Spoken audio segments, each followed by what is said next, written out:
Hello everyone, welcome back to the video and I hope that you people are doing well and safe at your home.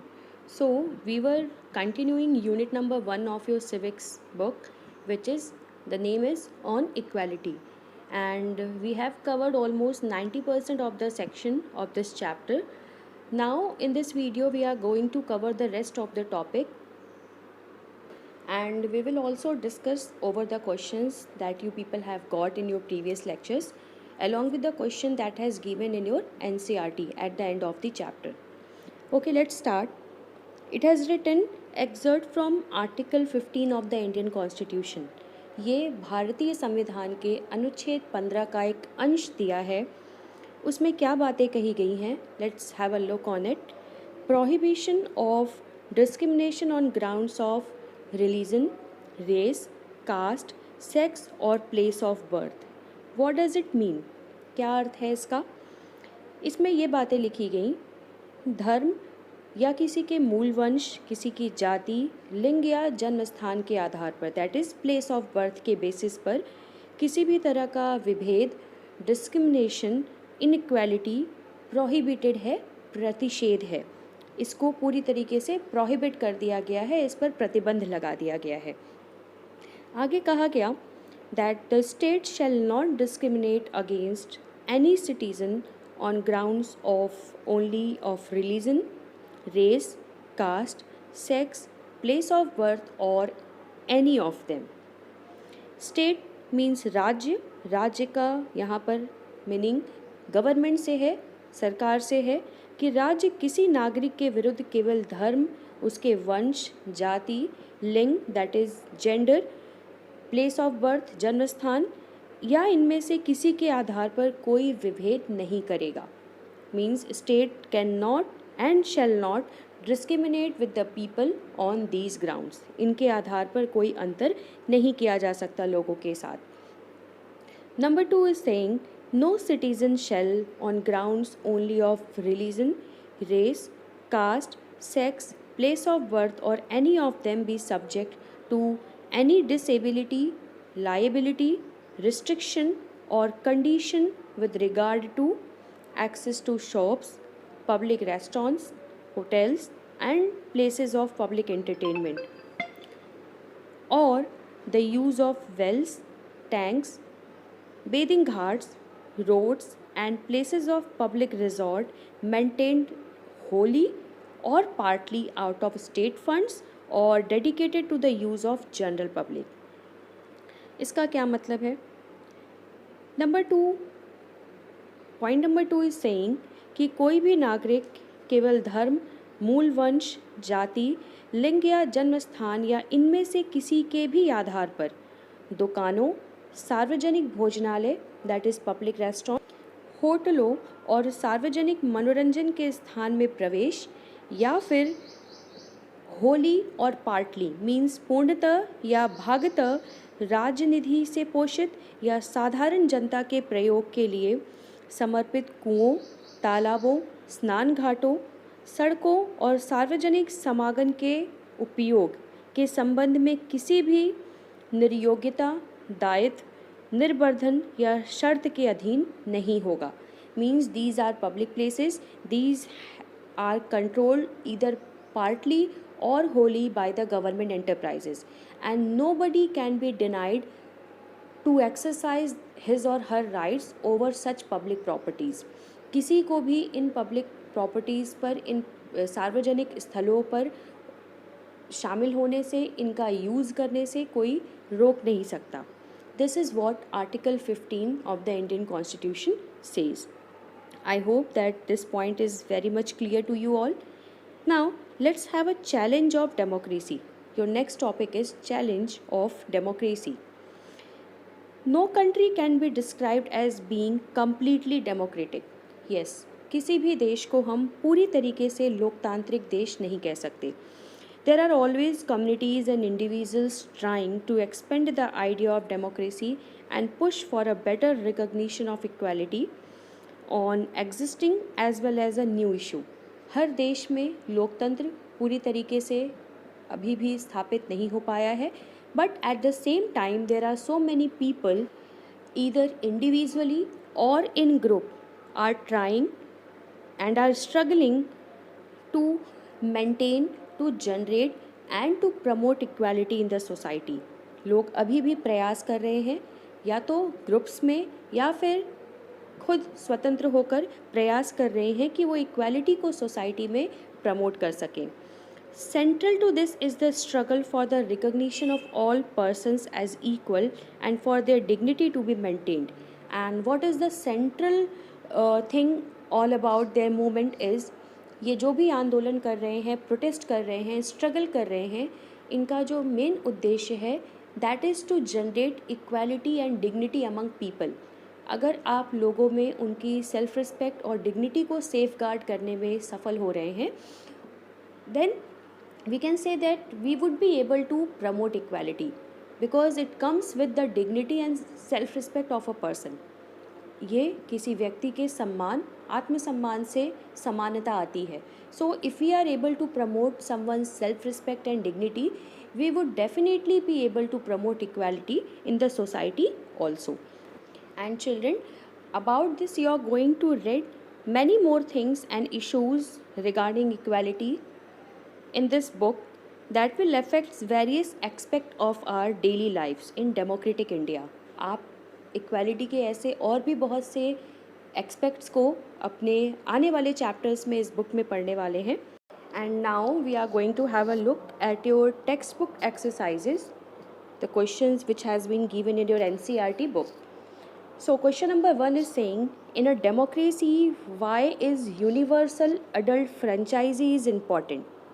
You people are very much aware with universal adult franchise. सवाल पूछा गया कि लोकतंत्र में सार्वभौमिक वयस्क मताधिकार क्यों महत्वपूर्ण है. तो आप जान रहे हैं, this is one of the aspect of promoting equality. हर किसी को राइट टू वोट मिलना एक स्टेप है इक्वालिटी को प्रमोट करने की ओर. So this is the first question that you have to write. Now question number 2, reread the box on Article 15 and state 2 ways in which this article addresses inequality. It means that you have to reread the box which has been given on Article number 15. अनुच्छेद 15 का जो अंश दिया हुआ है उस box में, उसको फिर से पढ़िए और दो मेथड्स, दो तरीके बताइए जिससे ये आर्टिकल असमानता को दूर करता हो. This was your question number 2. Now let's move to the question number 3. In what ways was Om Prakash Valmiki's experience similar to that of Ansari's? ओम प्रकाश वाल्मीकि का जो अनुभव था अंसारी कपल्स के अनुभव से किस प्रकार मिलता था. You people are very much aware. आपको दोनों के केस को टैली करते हुए उनके एक्सपीरियंसेस को एक्सप्लेन करना है. Now question number 4, what do you understand by the term all persons are equal before the law? Why do you think it is important in a democracy? It means everybody is equal in the eye of law. कानून के नज़र में सब बराबर हैं. इस statement से आप क्या समझते हैं? And what according to you is democracy's importance? आपके हिसाब से डेमोक्रेसी महत्वपूर्ण क्यों है, उसकी इम्पोर्टेंस क्या है? Okay. Now let's move to question number 5, which is one of the important question of this unit. According to the Rights of Person with Disabilities Act means दिव्यांगजन अधिकार अधिनियम. दिव्यांगजन अधिकार अधिनियम 2016. So according to this act, persons with disabilities have equal rights and that the government should make possible for their full participation in society. The government has to provide free education and integrate children with disabilities into mainstream schools. This law also states that all public places including buildings, schools, etc. should be accessible and provided with ramps. It means that the persons who are having disabilities, they also have the equal right. उनको भी समान अधिकार प्राप्त है और समाज में उनकी पूरी भागीदारी संभव बनाना सरकार का दायित्व है, उनकी रिस्पॉन्सिबिलिटी है। And for that government has to provide free education, निःशुल्क शिक्षा देनी है सरकार को। और जो विकलांग बच्चे हैं उनको स्कूल की मुख्य धारा से सम्मिलित करना है। मीन्स जो एक नॉर्मल बच्चा है और एक डिसेबल बच्चा है, दोनों एक साथ सेम स्कूल में पढ़ेंगे, सो दैट जो एक उनके अंदर सेल्फ रिस्पेक्ट जनरेट नहीं हो पाती वो हो सके, so that they could even live the life of a normal person. एक नॉर्मल व्यक्ति का जीवन वो बच्चे भी जी सकें। ये कानून ये भी कहता है कि सभी सार्वजनिक स्थल, जो भी पब्लिक प्लेसेस हैं, जैसे कि बिल्डिंग्स, लाइक कोई भी भवन है, बिल्डिंग है, स्कूल है, यहाँ पर ढलान बनाए जाने चाहिए जिससे वहाँ विकलांगों के लिए पहुँचना सरल हो। रैम्प का मतलब होता है a kind of surface having a slanting slope, so that वहाँ से उनकी व्हील चेयर्स वगैरह ईजिली मूव कर सके, ईजिली रोल ऑन कर सके। And for that they would need not to get anybody's help, उनको और किसी की हेल्प की आवश्यकता ना हो, वो खुद से मूव कर सकें, आ जा सकें। इसलिए इस तरह के ramps banana is a mandatory thing for the disabled children, इसको मैंडेटरी कहा गया है। Now look at the photograph, आपके स्क्रीन पर बुक में एक फ़ोटोग्राफ दी हुई है। And think about the boy who is being carried down the stairs. यहाँ पर एक बच्चा है जिसको कुछ लोग हाथ में उठाकर, he is sitting on a wheel chair, but कुछ लोग हैं जो इनको हाथ में कैरी करते हुए नीचे ले आ रहे हैं, सीढ़ियों से नीचे उतार रहे हैं। Do you think the above law is being implemented in this case? आपने जो rights of persons with disabilities act 2016, इस लॉ का जो एग्जर्ट अभी आपने पढ़ा, क्या आपको लगता है उसके अकॉर्डिंगली ये लॉ यहाँ पर इम्प्लीमेंट हुआ है इस केस में? What needs to be done to make the building more accessible for him? ये बिल्डिंग उसके लिए और एसेसिबल हो सके, उसके लिए आने जाने में और आसानी हो सके, इसके लिए क्या किया जाना आवश्यक था, क्या किया जाना चाहिए था, सो दैट उसको किसी की हेल्प की ज़रूरत ही नहीं पड़ती? How would his being carried down the stair affect his dignity as well as his safety? अब आप खुद सोचो कि कुछ लोग उसे कैरी करके नीचे ले आ रहे हैं, एंड यू कैन थिंक कि उसको इस तरह से सीढ़ियों से उतार लाना या उतरना उसके सम्मान और उसकी सुरक्षा को कैसे अफेक्ट करेगा। ही माइट बी थिंकिंग कि उसको हेल्प लेने की ज़रूरत पड़ रही है, उसके दिमाग में, उसके मन में इस तरह के क्वेश्चंस आ रहे होंगे कि उसको कुछ लोगों की हेल्प की ज़रूरत पड़ रही है आने और जाने के लिए। So children, you have to write that what could be done in his case. इस बच्चे के केस में क्या किया जाना आवश्यक है, किया जा सकता है कि डिग्निटी को प्रमोट किया जा सके according to the rights of person with disabilities act. Okay, now we'll have a discussion on the other questions which you have got along with the previous videos.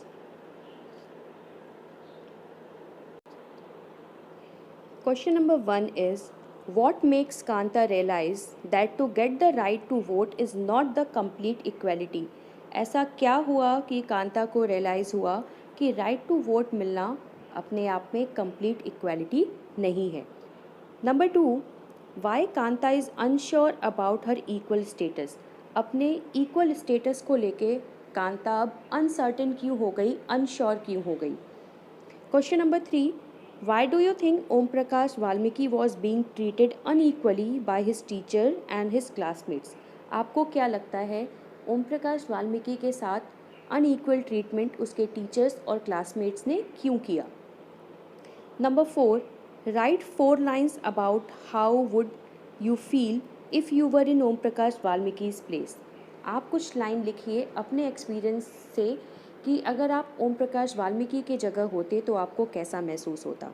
Number 5, why do you think the Ansaris were being treated unequally? आपको क्यों लगता है कि अंसारीज के साथ unequal treatment हुआ था? And number 6 is, if you were in Ansari's case what would you do? अगर आप अंसारी के जगह होते, उन कपल्स के प्लेस पर होते, तो आप क्या करते? Now let's move to part number 2. Question number 1 says, what are the provisions made in our constitution to promote equality? हमारे संविधान में कौन कौन से प्रावधान किए गए हैं इक्वालिटी को प्रमोट करने के लिए? Number 2, what are the ways in which equality can be implemented, वो कौन कौन से वेज हैं जिनके माध्यम से इक्वालिटी को बढ़ावा दिया जा सकता है। List some schemes adopted by the government to promote equality, that is question number 3। Government ने कुछ स्कीम्स लॉन्च किए हैं, उनमें से कुछ स्कीम्स को मेंशन करिए जिसका एम है to promote equality in the society. And number 4, mention some positive effects of mid day meal scheme. Mid day meal scheme जो लॉन्च की गई है गवर्नमेंट के द्वारा, उसके क्या पॉजिटिव इफ़ेक्ट्स रहे उसे आपको लिखना है।